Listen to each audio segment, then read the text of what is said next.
नमस्कार, GMD news पर हैं आप। मैं हूं आपके साथ अंकुर पांडे। इससे पहले हम और आप खबरों के विस्तार में जाएं, एक नजर डालते हैं हेडलाइंस पर। हंगामेदार रहा मानसून सत्र का पहला दिन। विपक्ष के हंगामे के बाद दोनों सदन स्थगित। महंगाई समेत कई मुद्दों पर विरोध।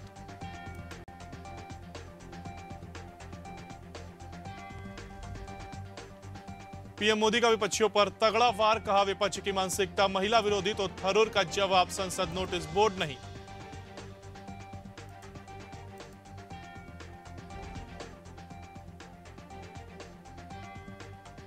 जासूसी के आरोपों पर कांग्रेस का केंद्र कर प्रहार। हरदीप सुरजेवाला का बयान। राहुल गांधी समेत कई पत्रकारों का फोन टैप।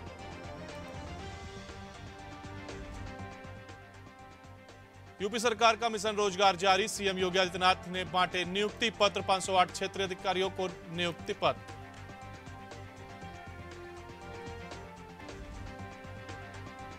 दिल्ली एनसीआर समेत पूरे यूपी में मानसून का आगमन। दिल्ली, कानपुर, लखनऊ समेत कई जिलों में झमाझम बारिश। सड़कों पर नगर निगमों की भी खुली पोल।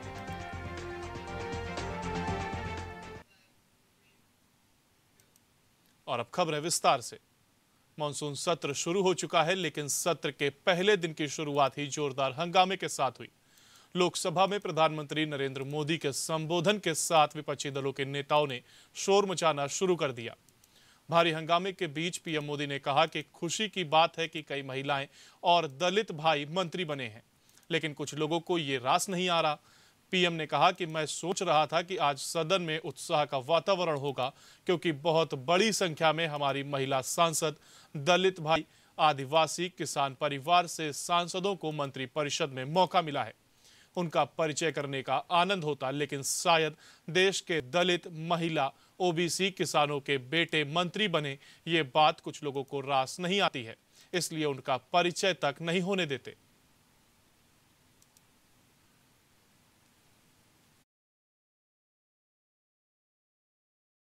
माननीय अध्यक्ष जी,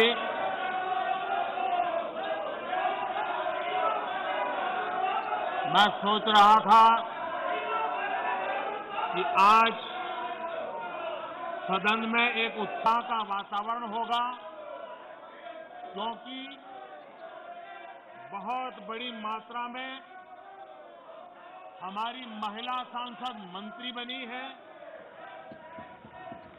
आज मुझे खुशी होती कि बहुत बड़ी मात्रा में हमारे दलित भाई मंत्री बने हैं।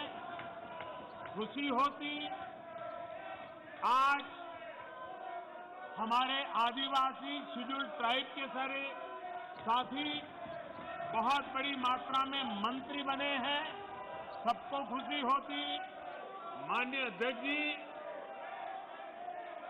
इस बार सदन में हमारे साथी सांसद जो किसान परिवार से हैं, ग्रामीण परिवेश के हैं, सामाजिक आर्थिक रूप से पिछड़े वर्ग से हैं, ओबीसी समाज से हैं, बहुत बड़ी मात्रा में उनको मंत्री परिषद में मौका मिला। उनका परिचय करने का आनंद होता।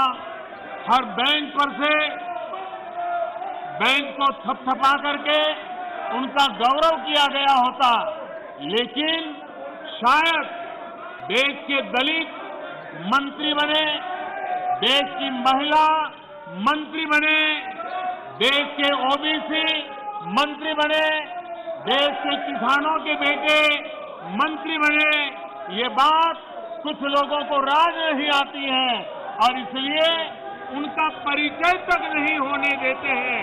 और इसलिए माननीय अध्यक्ष जी, मंत्रिमंडल में नवनियुक्त सदस्यों को लोकसभा में बकरीद मुसलमानों के प्रमुख त्योहारों में से एक है और इस साल कोरोना संकट और सावन के महीने को देखते हुए उत्तर प्रदेश की योगी सरकार ने बकरीद और जानवरों की कुर्बानी के लिए गाइडलाइन जारी की है।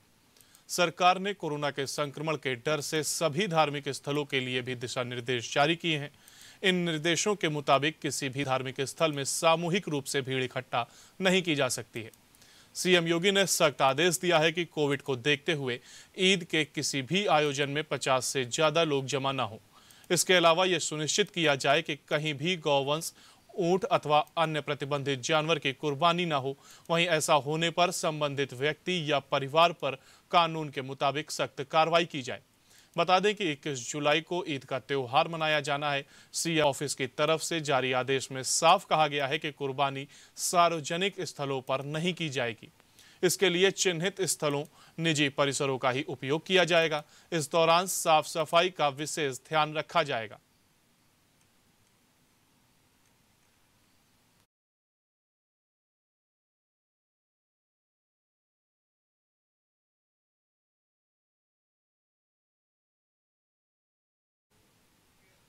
बारिश शुरू होते ही कानपुर शहर जलमग्न हो जाता है और नगर निगम द्वारा कराए गए कार्यों की पोल खुल जाती है।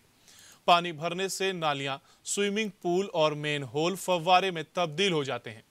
खुद ही सड़कें और जल निगम द्वारा बिछाई जा रही पाइपलाइनों के कारण जल समस्या का सामना जनमानस को झेलना पड़ता है। इन समस्याओं को दूर करने के लिए महापौर प्रमिला पांडे ने जल निगम अधिकारियों की क्लास ली। तो वहीं महापौर ने बताया कि हर बार परमठ चौराहा, ग्रीन पार्क चौराहा, अंबा हॉस्पिटल की रोड हल्की बरसात से ही जलमग्न हो जाती है। सावन का माह है और लोग भारी संख्या में शिव मंदिरों का रुख करते हैं और ऐसे में शिव मंदिरों के आसपास जो भी नालियां और नाले हैं या फिर मरम्मत का काम चल रहा है, उन्हें जल्द से जल्द पूरा किया जाए।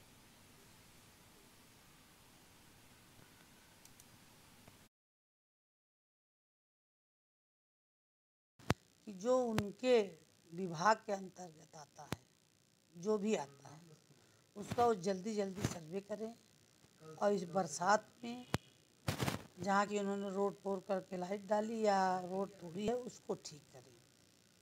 तो कब से ये शुरू हो जाएगा? अभी तो इन्होंने बोला, जैसे कि हमने इनको बताया मंदिरों के पास अगर आपने तोड़ रखा हो, क्योंकि 4-5 दिन बाद सावन लगने वाला है, तो अगर इन्होंने हमारे जो 4 शिव मंदिर हैं, परमठ, मनखंडेश्वर, जागेश्वर और सिद्धिनाथ, अगर वहाँ आपका कोई काम हो तो उसे तत्काल 4 दिन के अंदर वो सही कर दीजिए, क्योंकि 4-5 दिन के बाद हमारे मंदिरों पर फिर जितने शिव मंदिर है वहाँ सब भक्तों का आना जाना तगड़े में होगा।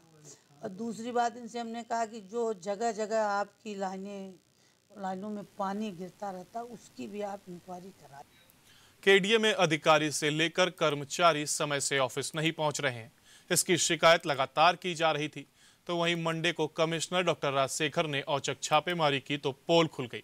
सुबह 10:10 पर केडीए पहुंचे कमिश्नर को 70% स्टाफ गायब मिला।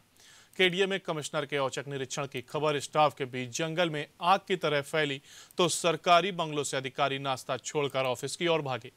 21 विभागों में कार्यरत 312 कर्मियों में से 218 कर्मी एब्सेंट पाए गए। ऑफिस में हर जगह सन्नाटा ही कमिश्नर को देखने को मिला।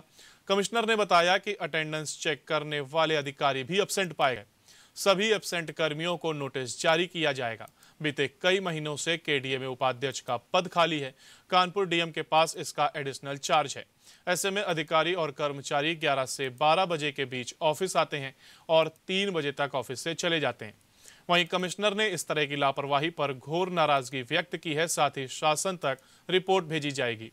वहीं सभी को नोटिस जारी कर जवाब मांगा जाएगा। इंजीनियरिंग, प्रवर्तन और भूमि विभाग जैसे क्षेत्र में काम करने या नियमित निरीक्षण करने वाले अधिकारियों के लिए कोई मूवमेंट रजिस्टर कमिश्नर को नहीं मिला।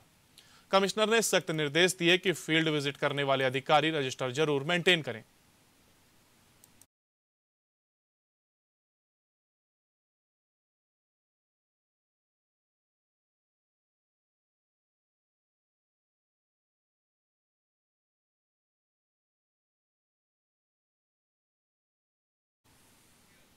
कोरोना की तीसरी लहर की जहां एक और WHO और विशेषज्ञ आने की आशंका व्यक्त करने के साथ सावधानी और बचाव करने की सलाह दे रहे हैं, तो साथ ही सभी को कोविड गाइडलाइन का पालन करने की भी सलाह दे रहे हैं। साथ ही पीएम मोदी से लेकर सीएम योगी तक कोरोना की तीसरी लहर आने की आशंका को लेकर पहले से तैयार रहने के लिए जरूरी कदम उठा रहे हैं। बावजूद इसके लोग लापरवाह होते दिख रहे हैं। कानपुर देहात में मुख्य बाजारों से लेकर चौराहों में बिना मास्क और बिना सोशल डिस्टेंसिंग के लोग बेखौफ होकर नजर आ रहे हैं। साथ ही न तो कोरोना का किसी को भय तक नहीं दिख रहा है। वहीं जिले के वरिष्ठ चिकित्सक लोगों की इस लापरवाही और कोरोना की तीसरी लहर की चेतावनी से चिंतित दिख रहे हैं।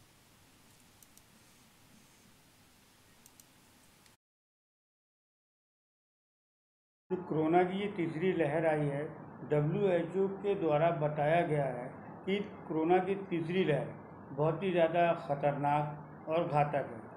हमें और आपको मिलकर कोरोना से लड़ाई करना है, कोरोना से लड़ना है, कोरोना को भगाना है। केंद्र सरकार और राज्य सरकार दोनों का ही मानना है, कोरोना के लेकर दोनों ही बहुत ही ज़्यादा अलर्ट है इस वक्त। और कोरोना जो ये तीसरी लहर आई है, बच्चों के लिए बहुत ही ज़्यादा घातक है।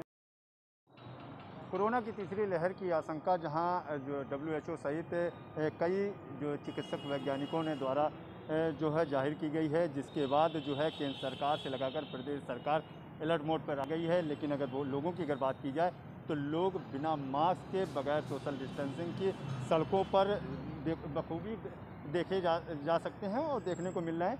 और साफ तौर पर आप देख सकते हैं कि ये अकबरपुर है इलाका है जो कानपुर देहात का प्रमुख कस्बा है, जहाँ ना तो लोग सोशल डिस्टेंसिंग का पालन कर रहे हैं और ना ही मास्क। तो कहीं ना कहीं ये जो इनकी लापरवाही है, इनके लिए कहीं घातक ना हो जाए, कहीं कोरोना की तीसरी लहर जो आशंका व्यक्त की गई है कहीं वो सच ना हो जाए, इस बात का डर कानपुर देहात के अन्य लोगों को है। अब देखने वाली बात ये होगी कि कब लोग अपनी जिम्मेदारी समझेंगे। Yasin Ali, JMD news, Kanpur Dehat. और इस बीच एक बड़ी खबर आपको बता दें औरैया से इस वक्त की बड़ी खबर, जहां पर बिजली गिरने से महिला की हुई मौत, तो साथ ही 2 बालिकाएं गंभीर रूप से घायल हुई हैं। आपको बता दें 2 बालिकाएं गंभीर रूप से बिजली गिरने से घायल हुई हैं। साथ ही महिला की मौत हुई। गंभीर हालत में एक को सैफई रेफर किया गया है। खेत में धान की रोपाई करते समय यह हादसा हुआ। सदर कोतवाली क्षेत्र के ग्राम लघुपुरा की यह घटना। औरैया से बड़ी खबर आपको बता रहे हैं, जहां पर बिजली गिरने से महिला की मौत हुई है। 2 बालिकाएं गंभीर रूप से घायल हुई, जिनमें से गंभीर हालत में एक को सैफई रेफर किया गया है। खेत में धान की रोपाई करते समय यह हादसा हुआ। और इस खबर पर अधिक जानकारी के साथ हमारे संवाददाता अंजुमन तिवारी हमारे साथ जुड़ चुके हैं। जी अंजुमन, आसमान की बिजली गिरने से एक महिला की मौत हुई, साथ ही 2 लोग चपेट में आए, क्या जानकारी इस पूरी खबर पर? जी बिल्कुल, मैं बताना चाहूंगी ये घटना सदर कोतवाली क्षेत्र के लुतपुरा गांव की है, जहां पर आज 4 लोग धान रोपाई का कार्य कर रहे थे, जिसमें से 2 महिलाएं और 2 बालिकाएं थी। अभी आकाशीय बिजली गिरने से एक महिला की घटना स्थल पर ही मृत्यु हो जाती है। बाकी एक महिला और 2 बालिकाओं की ग्रामीणों को मदद से सरकारी अस्पताल में भर्ती कराया जाता है, जो कि काफी झुलस रही थी, जिसमें बालिका की हालत को देखते हुए सैफई रेफर किया गया। 2 अन्य महिलाओं का सरकारी अस्पताल में इलाज जारी है। जी अंजुमन, 2 बालिकाओं को गंभीर रूप से इसमें घायल हुई हैं, तो साथ ही उनको जिला रेफर किया गया था, तो इसके बाद अब क्या स्थिति उनकी बनी हुई है? जी बिल्कुल, मैं बताना चाहूंगा जो 2 बालिकाएं थी इनको रेफर किया गया है, उनकी अभी स्थिति में कुछ सुधार बताया जा रहा है। जी अंजुमन, बहुत बहुत शुक्रिया आपका इस खबर पर जानकारी देने के लिए। और यह इस वक्त की बड़ी खबर आपको बता रहे हैं, जहां बिजली गिरने से महिला की हुई मौत, तो वहीं 2 बालिकाएं गंभीर रूप से घायल हुई, जिनमें से एक को सैफई रेफर किया गया। और अब बढ़ते हैं खबरों की ओर। 5 महीने से वेतन और पेंशन न मिलने से परेशान जल निगम के कर्मचारियों ने आज से प्रदेश व्यापी आंदोलन शुरू कर दिया है। प्रदेश में लगभग 18,000 कर्मचारी जल निगम में कार्यरत हैं। वहीं बेनाझावर स्थित जल निगम कार्यालय के बाहर भोजन अवकाश के दौरान कर्मचारियों ने नारेबाजी करते हुए प्रदर्शन किया। एक सूत्री मांग को लेकर अन्य जिलों में भी कर्मचारियों ने विरोध दर्ज करते हुए कहा कि कोरोना महामारी के दौरान कर्मियों ने काम किया है, ऐसे में वेतन न आने से कर्मी भूखमरी की तरफ जा रहे हैं। अगर जल्द ही वेतन नहीं मिलेगा तो कर्मचारी आर पार की लड़ाई लड़ने के लिए तैयार हैं।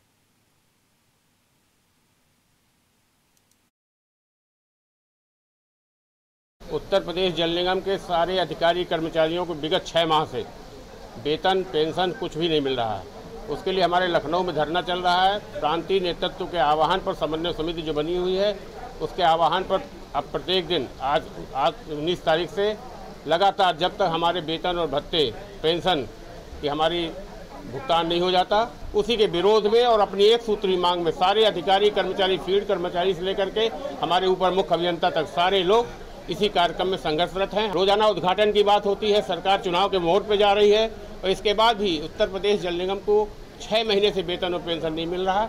इसके लिए हम लोग आंदोलन कर। और इस बीच एक बड़ी खबर आ रही प्रयागराज से, प्रयागराज से इस वक्त की बड़ी खबर, जहां पर इलाहाबाद हाईकोर्ट ने शहर के चंद्रशेखर आजाद पार्क से कब्र व मजार हटाने की याचिका पर जवाब मांगा है। 2 हफ्ते में जवाब दाखिल करे राज्य सरकार। सरकार की तरफ से पेश हुए अपर महाधिवक्ता मनीष गोयल। प्रयागराज से इस वक्त की बड़ी खबर, जहां चंद्रशेखर आजाद पार्क में मजार को हटाने की याचिका पर जवाब मांगा गया है। 2 हफ्ते में जवाब दाखिल करने को राज्य सरकार से कहा गया। साथ ही हाईकोर्ट ने पार्क से मजार हटाने को लेकर यह जवाब मांगा है।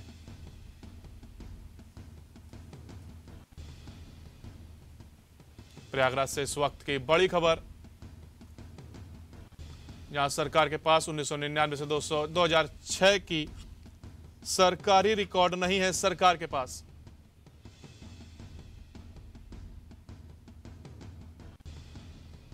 और इस खबर पर अधिक जानकारी के साथ हमारे संवाददाता विमल श्रीवास्तव हमारे साथ जुड़ चुके हैं। विमल, आपसे जानना चाहेंगे, मजार हटाने को लेकर याचिका पर जवाब मांगा गया है, क्या जानकारी इस पूरी खबर पर? बनाए गए हैं इसको लेकर यहाँ पर कई संगठन है जिन्होंने याचिका दाखिल किया था, जिसको सुनवाई करते हुए कोर्ट ने अगली डेट लगा दी है। हालांकि कोर्ट ने ये भी कहा है कि जिस तरीके से पार्क के अंदर अवैध तरीके से यहाँ पर मजार और वो कब्र जो बनाई जा रही है वो बेहद ही निराशाजनक है, इसलिए वहाँ पर इस तरीके से कोई भी चीज नहीं करनी चाहिए। इसको लेकर कोर्ट ने फटकार भी लगाई है, प्रदेश सरकार से 2 हफ्ते में जवाब भी मांगा है। जी विमल, बहुत बहुत शुक्रिया आपका इस खबर पर जानकारी देने के लिए। प्रयागराज से बड़ी खबर आपको बता रहे हैं, जहां इलाहाबाद हाई कोर्ट ने शहर के चंद्रशेखर आजाद पार्क से कब्र व मजार हटाने की याचिका पर जवाब मांगा है। और यहां पर रुकते एक छोटे से ब्रेक के लिए, ब्रेक के उस पार खबरों का सिलसिला लगातार जारी रहेगा। आप बने रहिए जीएमडी न्यूज के साथ।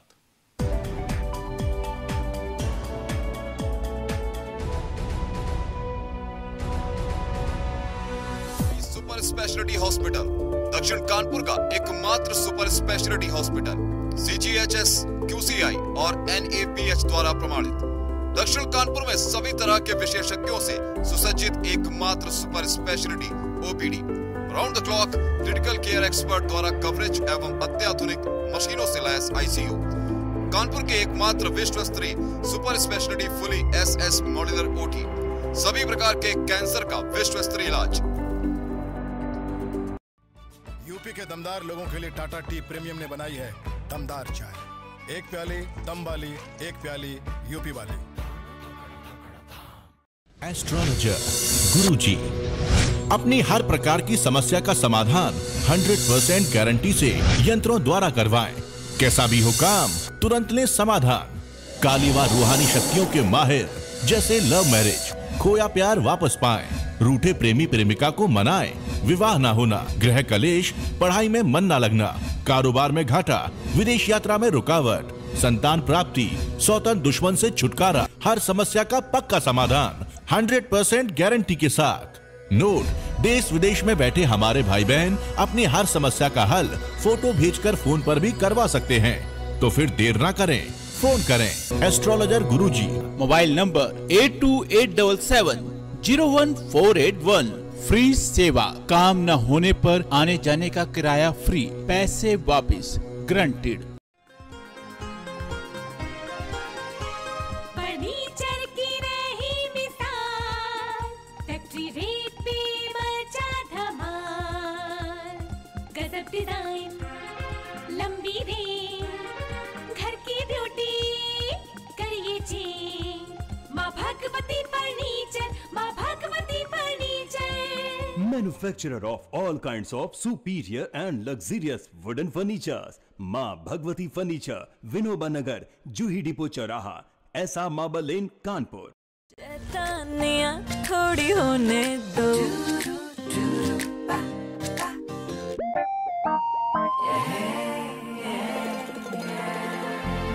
ये तो इनके रोज का काम है और मेरे इस मुश्किल काम को आसान बनाता है विदिशा डिटर्जेंट पाउडर। इसका मल्टी एंजाइम फॉर्मूला दाग धब्बे निकाले प्यार से और रखे कपड़ों का रंग और चमक बरकरार।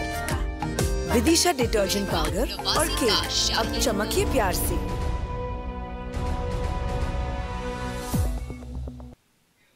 ब्रेक के बाद आपका स्वागत है। बढ़ते हैं अगली खबर की ओर। हरदोई में एसओजी और कोतवाली शहर पुलिस के संयुक्त ऑपरेशन में पुलिस ने कोतवाली शहर इलाके 52 चुंगी के खेतों के पास से भटके नवयुवकों को उस गैंग के 4 सदस्यों को गिरफ्तार किया है जो भाई ऑफ हरदोई और डी के खलनायक के नाम से गैंग चलाते थे। शहर में गुटों के झगड़े के बाद चर्चा में आया ये गैंग पिछले लगभग 8 महीनों से सोशल साइट के माध्यम से ऑनलाइन तमंचा बेचने और लोगों से मारपीट की सुपारी लिया करते थे।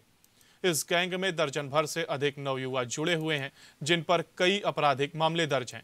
पुलिस इनकी तलाश में जुटी हुई थी।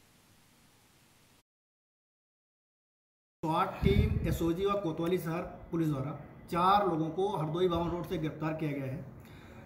पूछताछ से पता चला है कि ये जो 4 अपराधी हैं वो भाई ऑफ हरदोई व डी के खलनायक गैंग के सदस्य हैं जो कि असलाह दिखा करके दहशत फैला करके वह पैसा लेकर मारपीट करने घटनाओं को अंजाम देने की ऑनलाइन इन्होंने अपना निकाला है। यह ऑनलाइन तमंचा बेचने व मारपीट की सुपारी भी लेते हैं। इसमें 4 जो सदस्य गिरफ्तार किए गए हैं रितेश, विकास, जितेंद्र व राजेश हैं, जिसमें से रितेश के खिलाफ 8 मुकदमे हैं तथा राजेश सिंह के खिलाफ 1 मुकदमा पंजीकृत है। पुलिस द्वारा इनके अन्य घटनाओं में संलिप्तता की जानकारी की जा रही है। शीघ्र ही इनकी अन्य गतिविधियों की जानकारी करके आवश्यक विधि कार्रवाई। ललितपुर जिले का एक ऐसा सामुदायिक स्वास्थ्य केंद्र जो कि क्षेत्रीय झांसी ललितपुर सांसद अनुराग शर्मा का गोद लिया गया है, जहां कोविड वैक्सीन लगवाने के लिए आपको लाइन में नहीं लगना पड़ता बल्कि अपनी अपनी चप्पलें लाइन में लगाना पड़ता है, जिससे कि सोशल डिस्टेंसिंग मेंटेन रहे। तो यहां दूसरी तरफ महिलाएं और पुरुष अलग अलग झुंड के झुंड बनाकर आपस में बगैर मास्क के बातें कर रहे हैं और इंतजार कर रहे हैं अपनी अपनी बारी का।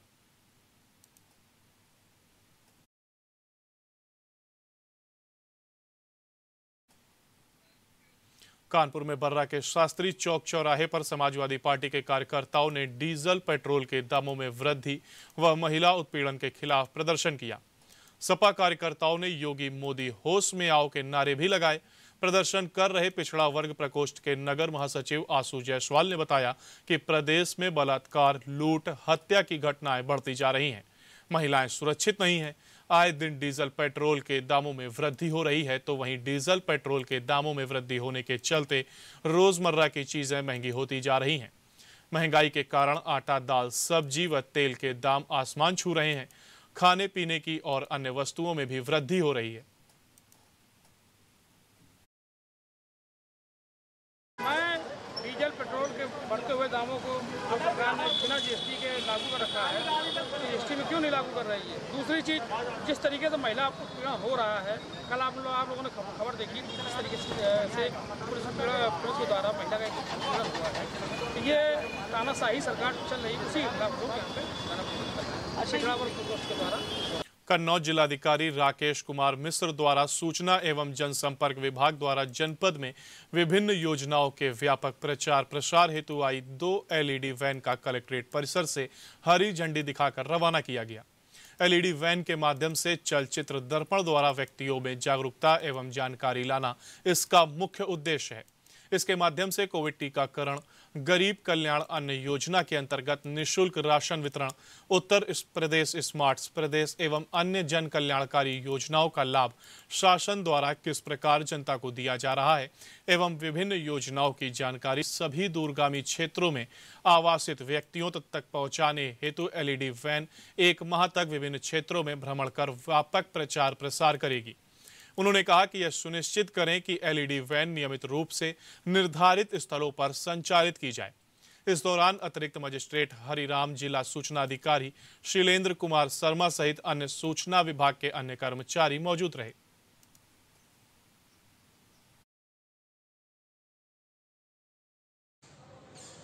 आज सूचना एवं जनसंपर्क विभाग द्वारा सरकार की विभिन्न स्कीमों का प्रचार प्रसार करने के लिए 2 एलईडी वैन जिले में भेजी गई है, जिसके माध्यम से कोविड टीकाकरण, निःशुल्क राशन का वितरण एवं सरकार की अन्य जो भी कल्याणकारी स्कीमें हैं उसका प्रचार प्रसार किया जाएगा और लगभग ये वैन 1 महीने तक जिले में रह करके प्रचार प्रसार का कार्य। महोबा मुख्यालय के डाक बंगला मैदान से आज भीम आर्मी पार्टी द्वारा 5 सूत्री मांगों को लेकर साइकिल रैली निकाली जा रही थी, जिसमें लगभग आधा सैकड़ा से अधिक कार्यकर्ता शामिल हुए, लेकिन कोई भी कार्यकर्ता ने मास्क नहीं लगाया, ना ही सोशल डिस्टेंसिंग का पालन किया गया। तो वहीं भीम आर्मी द्वारा कोविड नियमों की धज्जियां उड़ाए जाने पर पुलिस ने सख्ती दिखाई तो कार्यकर्ताओं में भगदड़ मच गई और पुलिस द्वारा सभी गाड़ियों का नंबर लेकर अग्रिम कार्रवाई शुरू कर दी गई।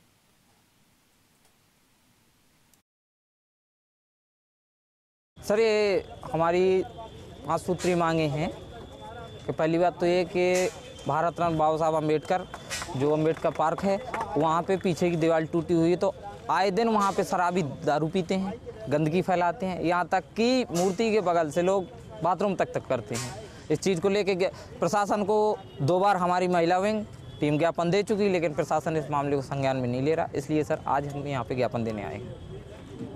और मुख्य मांगे कौन सी है? मुख्य मांगे ये है सर कि वहाँ पे एक चौकीदार की व्यवस्था करवाई जाए, एक माली की व्यवस्था कराई जाए और पीछे की दीवार बनवाई जाए शराबियों को, ताकि वहाँ पे शराब पीना वो गंदगी फैला। लॉकडाउन और कोरोना काल में धनवान हो चुके कैस्को द्वारा की जा रही मनमानी के खिलाफ कानपुर उद्योग व्यापार मंडल के पदाधिकारी सिविल लाइंस स्थित कैस्को मुख्यालय एमडी से मिलने और ज्ञापन देने पहुंचे।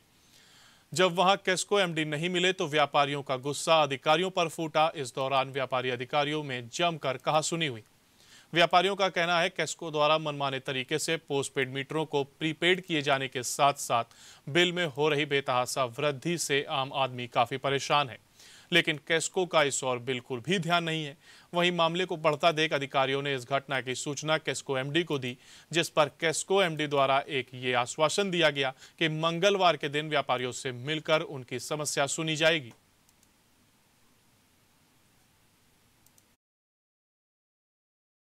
मैंने एक समय लिया कैस्को एमडी से, जो आज की ज्वलंत मुद्दा है प्रीपेड मीटर पोस्ट मीटर को बदल के जिस तरीके से परेशान जनता को किया जा रहा है, आम व्यापारी को परेशान किया जा रहा है और काफ़ी समस्या थी, उन समस्याओं को अवगत कराना था मुझे। मैंने माननीय कैस्को एमडी जी को फ़ोन मिलाया था, उनके पीआरओ ने उठाया और मुझे समय दिया 12 बजे कि आप सोमवार को 12 बजे आ जाइए। हम समझते हैं किसी कारणवश अगर आपको कहीं जाना भी था तो एक फ़ोन कर सकते थे, फ़ोन करके कह सकते थे कि आज आप ना आइए, कल आ जाइए, परसों आ जाइए, हम चले जाते। लेकिन वहाँ जा कर के एक तो कोरोना की वजह से दो दिन व्यापार पहले से बंद था, शनिवार इतवार। सोमवार को व्यापारी अपनी दुकान छोड़ करके आम जनमानस और व्यापारियों की समस्याओं को लेकर गया और ना उन्होंने बताया, तो हम सब व्यापारियों में भारी रोष था कि हमने किसी प्रकार से कैस्को एमडी को ही ज्ञापन देना, अन्यथा हमें ज्ञापन नहीं देना। कोरोना काल में आने वाले आगामी त्योहारों को मनाने के लिए सोमवार को जालौन के उरई विकास भवन सभागार में जिला शांति समिति की बैठक जिलाधिकारी प्रियंका निरंजन की अध्यक्षता में आयोजित की गई, जिसमें जिले के विभिन्न थाना क्षेत्रों से आए मौलानाओं और धर्मगुरुओं ने सोशल डिस्टेंसिंग के साथ आगामी त्योहारों को मनाने का फैसला लिया। ऐसे में बकरीद व रक्षाबंधन त्योहार को देखते हुए पुलिस प्रशासन दोनों ही मुस्तैद नजर आ रहे हैं।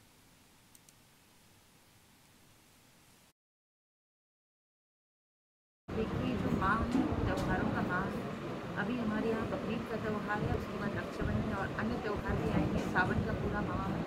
तो ऐसे में पीस कमेटी की जो बैठक है वो बुलाई गई है कि सभी लोग शांतिपूर्वक और खुशी से अपने अपने त्यौहार मनाएं और यदि कोई भी समस्या होती है तो तुरंत प्रशासन को। शहर कांग्रेस कमेटी कानपुर दक्षिण के अध्यक्ष डॉक्टर शैलेंद्र दीक्षित ने उत्तर प्रदेश की खराब चिकित्सीय सुविधाओं की तरफ ध्यान आकर्षित करने के उद्देश्य से एक ज्ञापन उत्तर प्रदेश के महामहिम राज्यपाल को भेजा है।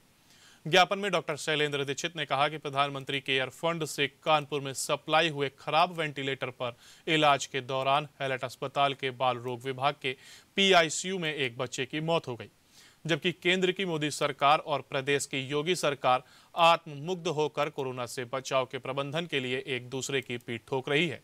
डॉक्टर दीक्षित ने कहा कि यदि समय रहते ऐसे चिकित्सीय कुप्रबंधन को सही न किया गया और पूरे देश में प्रधानमंत्री केयर फंड से खरीदे गए खराब चिकित्सीय उपकरणों को जल्द से जल्द न बदला गया तो प्रदेश ही नहीं पूरे देश में कोरोना की तीसरी लहर के दौरान मौत का तांडव होगा और सरकारें सिर्फ घड़ियाली आंसू बहाएंगी। डॉक्टर दीक्षित ने मांग की कि प्रधानमंत्री केयर फंड से आपूर्ति हुए ऐसे खराब उपकरणों की जांच हो और दोषियों के खिलाफ कड़ी कार्रवाई की जाए। ज्ञापन भेजने वालों में प्रमुख रूप से सुशील द्विवेदी, विनोद सिंह आदि लोग शामिल थे। इसमें कोरोना की तीसरी लहर दस्तक दे रही है। इसी बीच कानपुर के हैलट के बाल रोग में पीएम केयर से आपूर्ति किए गए वेंटिलेटर, खराब वेंटिलेटर के कारण एक बच्चे की जान चली गई है। डॉक्टरों ने इन वेंटिलेटरों का प्रयोग करने से मना किया है।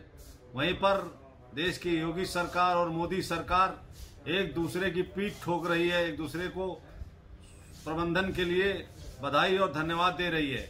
मैंने इस संबंध में आज महामहिम राज्यपाल जी को एक ज्ञापन प्रेषित किया है कि तीसरी लहर के आने से पहले इस तरीके से कुप्रबंध को खत्म किया जाए और जो इन खराब वेंटिलेटरों की सप्लाई में लोग हैं उनके खिलाफ सशक्त कार्रवाई की जाए, नहीं तो फिर उत्तर प्रदेश क्या पूरे देश में दूसरी लहर की तरह तीसरी लहर में भी मौत बरसेगी और सरकारें मूक दर्शक बनी रहेंगी।